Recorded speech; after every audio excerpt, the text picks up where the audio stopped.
I'm Michelle Quintero, and I'll show you how some people in the Bay Area celebrated the start of Binational Health Week. City College of San Francisco may possibly lose its accreditation. What does that mean for students? I'm Erica Cadre, and I'll have that story for you next on State of Events.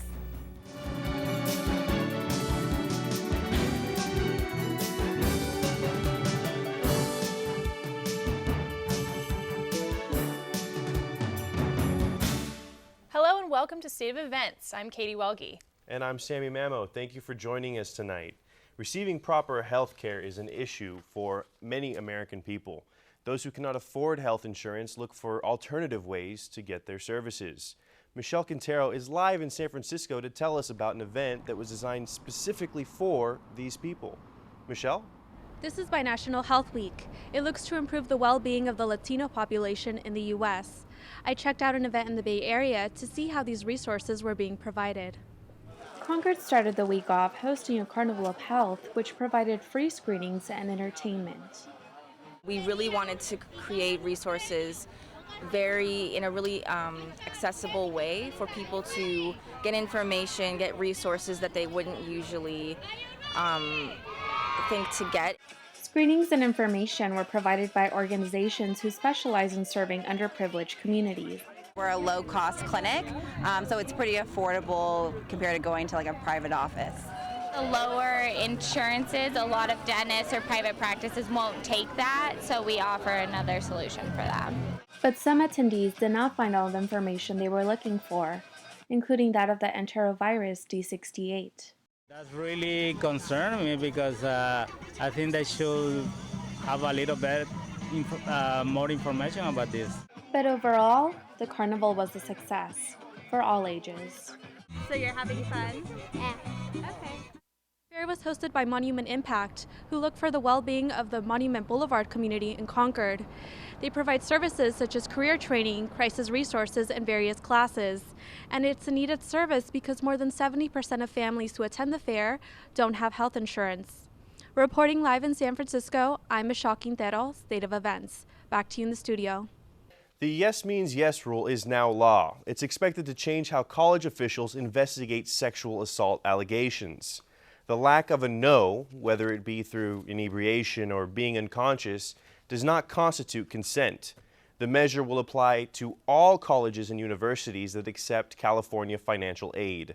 The new law takes effect as Berkeley police are investigating 3 sexual assaults at fraternities near the Cal campus. City College of San Francisco is in danger of losing its accreditation. CCSF is one of the biggest community colleges in California. In this live report, Erica Cadre has more on this issue and how it could affect students in the future. Big indeed. Now, every year, more than 95,000 students take classes at CCSF.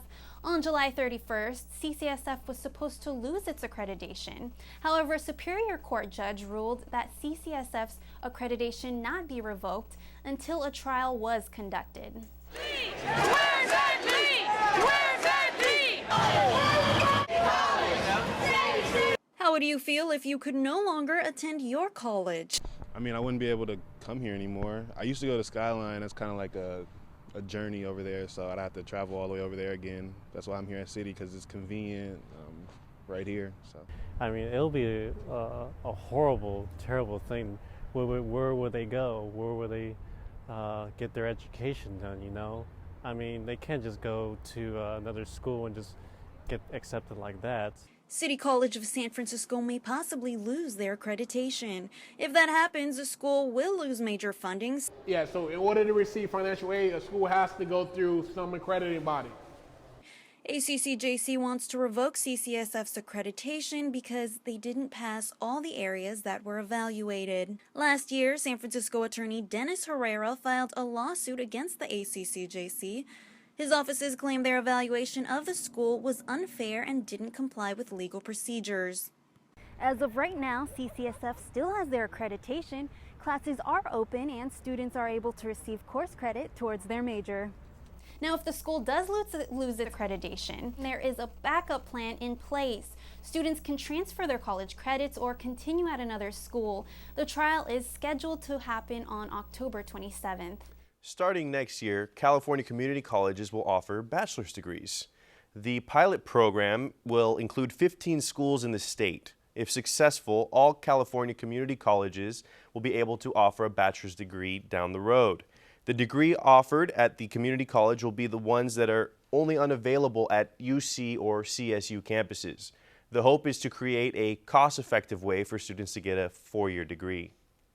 When it comes to public transportation, ride sharing is a popular choice, but recently in the matter of safety has become an issue. Anyone can easily become a driver for rideshare companies. Only a background check is required, but this may be where the problem lies. In September, an Uber driver allegedly assaulted a passenger with a hammer, and in June, another driver was charged with striking a passenger after an argument. Now San Francisco District Attorney George Gaskin is questioning the business practices of these companies. Have you cut the cord from your cable network? Many users are switching to an alternative form of television. Christy Reno is in the virtual studio to tell us more. Christy? Netflix, Hulu Plus, and Amazon Prime. These online streaming services have changed the way consumers watch television. People are cutting down on cable and subscribing to these websites for cheaper alternatives. On average, a monthly cable bill is around $80. But with a Netflix and Hulu Plus account, you could pay under $20 for a month. The cable companies are not happy with the direction consumers are going in. Basically, everybody likes Netflix except for the cable companies. Cable companies see it as competitive. They don't want to make life easy for Netflix. Right. How are the cable providers reacting to this change? Well, they are starting to make packages that are more affordable, yet still appeal to consumers. But cable companies don't want to go down the route of a la carte. We will just have to wait and see where this new phase of online streaming takes us. According to a recent study, Time Warner and Comcast lost over 1 million video subscribers last year. However, Comcast added 1.3 million broadband internet subscribers. Many users say they won't leave cable because they love to watch live sports. Reporting live in the virtual studio for State of Events, I'm Christy Reno. Back to you. Thanks, Christy. Next on State of Events, the Hardly Strictly Bluegrass Festival returned to San Francisco. We'll take you there. And are you looking for something to do this weekend? How about a trip back in time? Reporter Diane Tao will explain after the break. When Sarah was born, my husband and I weren't sure who we could trust with her health. Our friends recommended UCSF's Valencia Health Services. After seeing the professionalism and friendly service from VHS's nurse practitioners and doctors, we saw that they truly know how to keep their patients as their #1 priority. The nurse practitioners and doctors provided the best preventive care for Sarah. UCSF's Valencia Health Services. Let us be part of your family.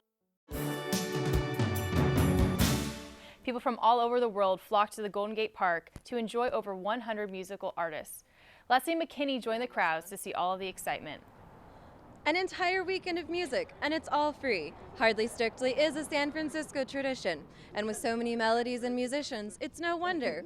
I visited Golden Gate Park to experience the one and only Hardly Strictly Bluegrass Festival. The Hardly Strictly Bluegrass Festival was founded by Warren Hellman and began in 2001. Hellman turned down all sponsor offers to make sure that Hardly Strictly Bluegrass would always be a free event and always about the music. Hellman passed away 3 years ago, but his gift lives on and grows stronger each year. Fans chased the shade as San Francisco reached 90 degrees, but the warmth was welcomed each day. The 3-day festival brings over 100 musicians to 7 stages in Golden Gate Park. Old school masters include Ralph Stanley, Steve Earle, Emmylou Harris, and John Prine. The lineup also includes Ryan Adams, the Time Jumpers, and country star Dwight Yoakam. New artists are also welcomed. The Malawi Mouse Boys construct their instruments from recycled scrap metal parts and have never performed in front of such a large audience. I spoke with MC Paul before he introduced the Malawi Mouse Boys. It's the first time their Chihuahua language. This is it. I mean, there's not all that many people here. This is a unique. How many times do you have a totally unique experience? You know, that everything. You never know. I mean, everything that they do is just so good. Yeah. It's always exciting.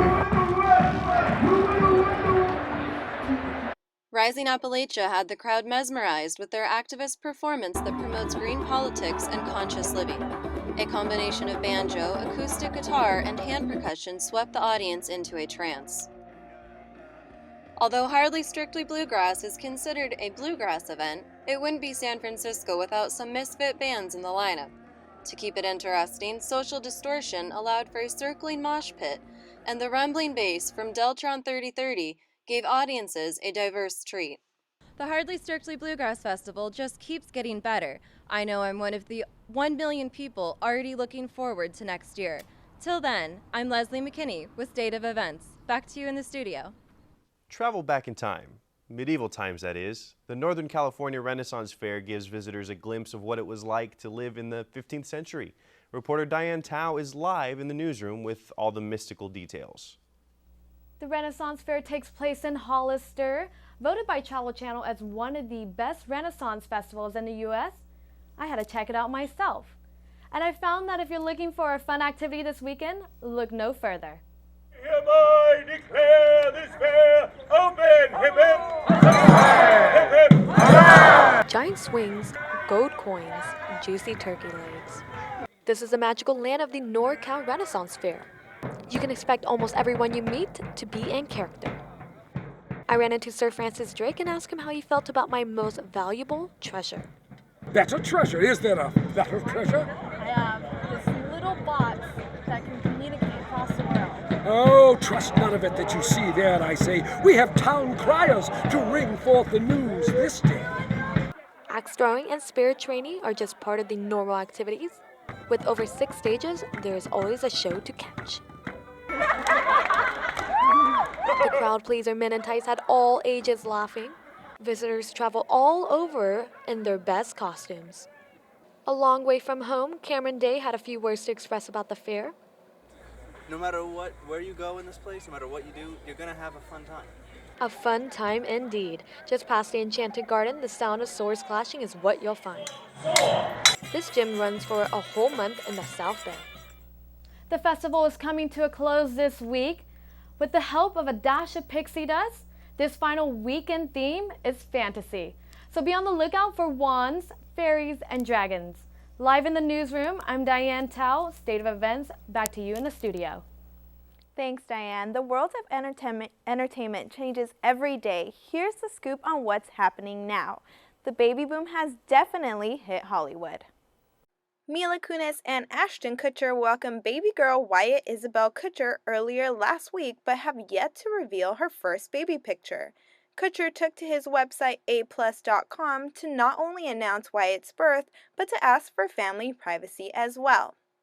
Actress Zoe Saldana finally confirmed she and husband Marco Perego are expecting twins. The Guardians of the Galaxy star revealed she would be needing to buy more than 3 costumes for her family this Halloween. Saldana is due sometime early next year. And the most recent stars to get hit with the baby bug are Green Lantern co-stars Blake Lively and Ryan Reynolds. Lively took to her website Preserve to announce the exciting news along with this precious photo. This will be the couple's first child. With Breaking Bad ending a little over a year ago, Sunday night, the creators of the 16-time Emmy Award-winning show gave fans something to look forward to. During their Breaking Bad marathon run on AMC, a music video for their spin-off show Better Call Saul premiered, gearing up their audience for the return of the criminal lawyer and hopefully some Breaking Bad cameos. The music video features singer Junior Brown serenading you while giving you a glimpse of what the first season might bring Saul. Now, this might have been a bit of a teaser for die-hard fans, since AMC won't premiere Better Call Saul until February of next year. Michael Phelps might have wanted to call Saul after his second DUI arrest. USA Swimming has suspended Phelps for 6 months after he was arrested for a DUI, violating the organization's code of conduct. Phelps took to Twitter to let his fans know he's checking himself into rehab. He told fans, "I recognize that this is not my first lapse in judgment, and I am extremely disappointed in myself. Swimming is a major part of my life, but right now I need to focus my attention on me as an individual and do the necessary work to learn from this experience and make better decisions in the future." His 6-month suspension means Phelps will have to withdraw from the 2015 World Championship team. And that's all for your entertainment update. I'm Victoria Alanese. Back to you. Coming up on State of Events, free Wi-Fi is coming to San Francisco. We'll show you where next. And SF Muni takes some changes. Reporter Ashley Keene will explain what you need to know.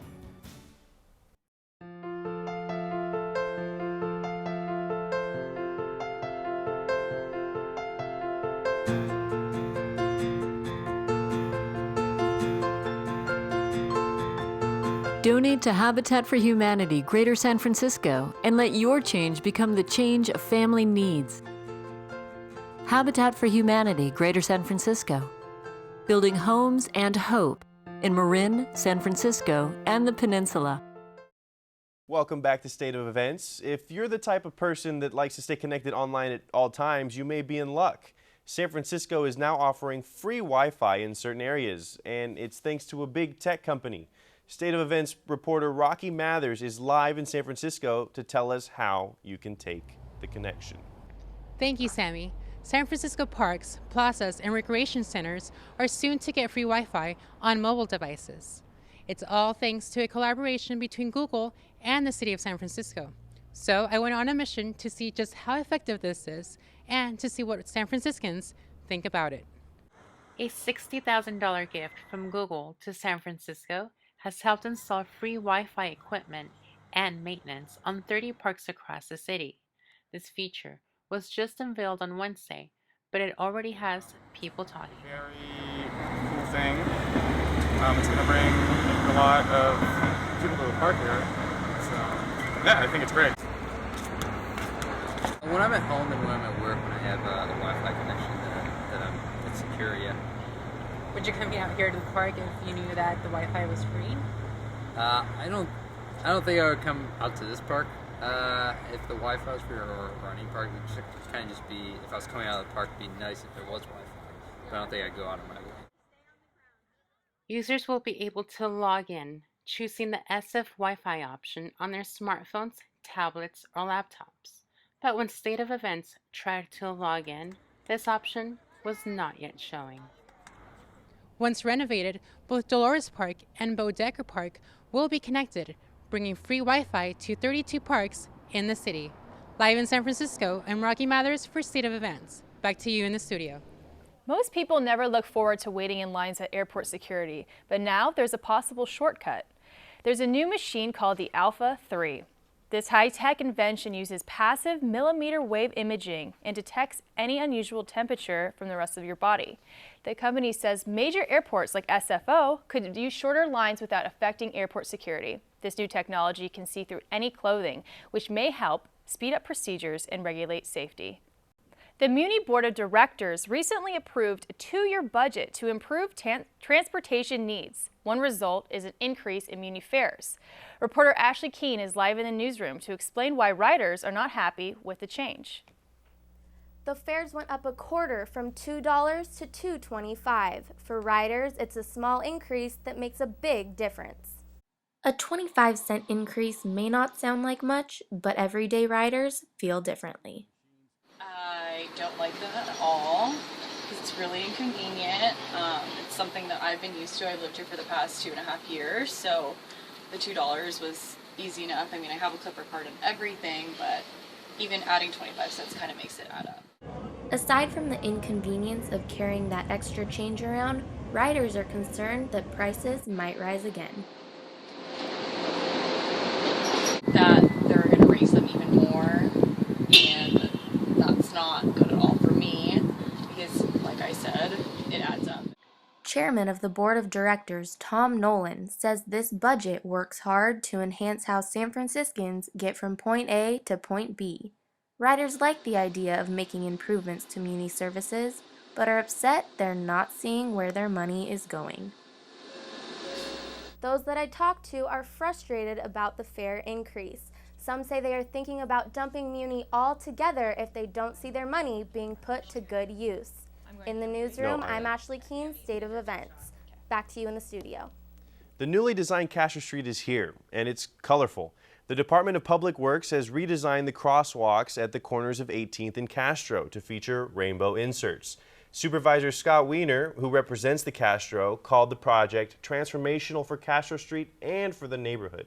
Other improvements include new trees, lighting, sparkled sidewalks, and upgrades to Muni's overhead wires. The The construction is expected to be completed next month. Next on State of Events, you won't believe who's throwing punches at Bay Area Boxing Gym. Coming up, we'll meet who that is. And there are some new residents at Six Flags in Vallejo. Reporter Sheree Honeycutt has the introductions after the break. When I enroll in school, I want to learn how to run a business. When I enroll in school, I want to learn how to build houses. When I enroll in school, I want to learn how to put out fires. When I enroll in school, I'm going to learn how to save life.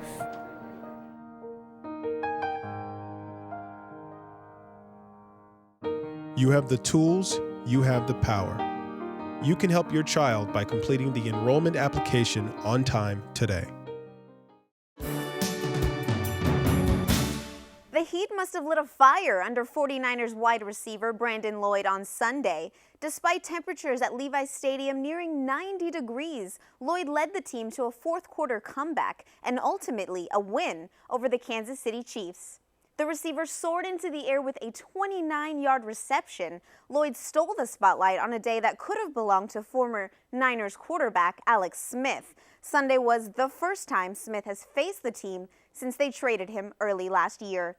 Niners are 3-2 going into Monday's game against the St. Louis Rams. Off the field, though, things took a turn for the worst. A 49er fan is in critical condition after a bathroom brawl during this very same game. Two men attacked the fan in a stadium restroom. Luckily, a quick-thinking onlooker was able to capture the incident in a cell phone video.